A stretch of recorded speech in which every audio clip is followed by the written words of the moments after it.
ഞാൻ കഴിഞ്ഞ ദിവസം ഇന്നലെ ഓൺലൈനിൽ കണ്ടൊരു വാർത്ത.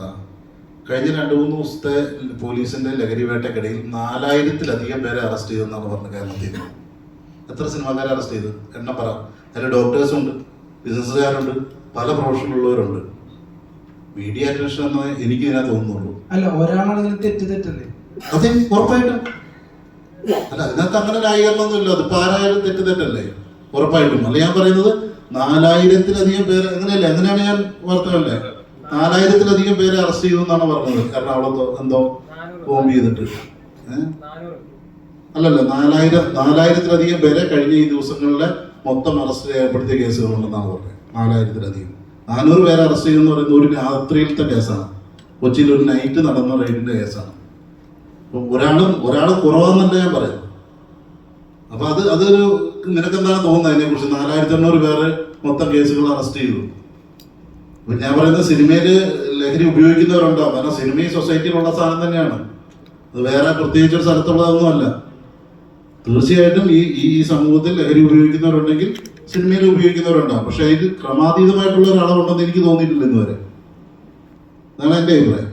സിനിമയിൽ അങ്ങനെ ലഹരിയുടെ ഉപയോഗം കുറവാണെന്നാണ് അതിന്റെ അർത്ഥം. അതായത് അങ്ങനെ ഒരു സംഭവം കുഴപ്പമില്ല, എല്ലായിടത്തും കുഴപ്പമില്ലെന്ന് ഞാൻ പറഞ്ഞു. ഒരു കാരണവശാലും അനുവദിക്കാൻ പറ്റുന്നതല്ല. അത് എവിടെയായാലും ഏത് മേഖലയിലായാലും നമുക്ക് പറ്റുന്നതാണോ? അല്ല,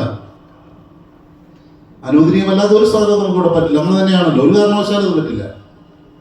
അപ്പൊ ഇതുപോലെ പരിഹസിക്കുന്നതിനോട് എന്താണ് അഭിപ്രായം? പരിഹസിക്കുന്നതിനോടൊന്നും എനിക്ക് അഭിപ്രായമില്ല. ഞാൻ കണ്ടിട്ടില്ല പടം. പരിഹസിക്കുന്നതിനോട് എനിക്ക് അഭിപ്രായമില്ല, ഒരു കാരണവശാലും ഇല്ല. ഇപ്പൊ പുകവലി നമുക്ക് ഇപ്പം സിഗരറ്റ്, മദ്യമൊക്കെ ഇവിടെ ലീഗലി അവൈലബിൾ ആകുന്ന സാധനമാണ്. പക്ഷെ എന്നാൽ പോലും നമ്മുടെ നിർദ്ദേശങ്ങൾക്ക് അനുസരിച്ച് അത് ചെയ്യണം തന്നെയാണ് എന്റെ അഭിപ്രായം.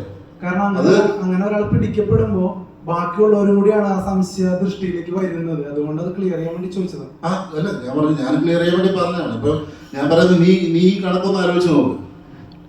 നീ കണക്കൊന്ന് വെച്ചിട്ട് നീ ഒന്ന് ആലോചിച്ച് നോക്ക്. കറക്റ്റല്ലേ? എനിക്ക് അങ്ങനെയാണ് തോന്നിയത്. എനിക്കിപ്പോ നീ ആലോചിച്ച് ലഹരി ഉപയോഗിക്കുന്ന ആളുകൾ എത്ര നാൾ ജീവിക്കുന്നതാണെന്ന് നിനക്ക് മനസ്സിലായിട്ടുള്ളത്? എത്ര നാൾ ആരോഗ്യത്തോടെ ഇരിക്കാൻ പറ്റും? അത് എന്ന് പൊട്ടുമെന്നറിയാതെ ബോംബ് പോലെയാണ്. സിനിമയിൽ എത്ര പേര് വഴിയിൽ ഇറങ്ങി പൊട്ടുന്നത് നീ കണ്ടിട്ടുണ്ട്? സിനിമയിൽ എത്ര പേര് പല്ലില്ലാതെയും ഇതുമായിട്ട് നടക്കുന്നത് നീ കണ്ടിട്ടുണ്ട് ലഹരി ഉപയോഗിച്ചിട്ട്?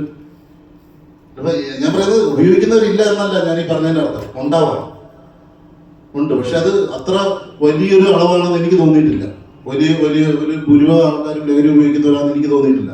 ഉപയോഗിക്കുന്നവരുണ്ടാവാം. കാരണം അത് സിനിമയിൽ പ്രവർത്തിക്കുന്നവരൊക്കെ ഈ സമൂഹത്തിന്റെ ഭാഗമാണ്. അതുകൊണ്ട് തന്നെ അപ്പോ എന്തായാലും ഇനി പൈങ്കിളി സിനിമ കാണുമ്പോ ആ സ്റ്റാറ്റ്യൂട്ടറി വാണിംഗ് എഴുതി കാണിക്കുന്ന സ്ഥലത്ത് ഞാൻ ശ്രദ്ധിക്കാം. Okay, thank you.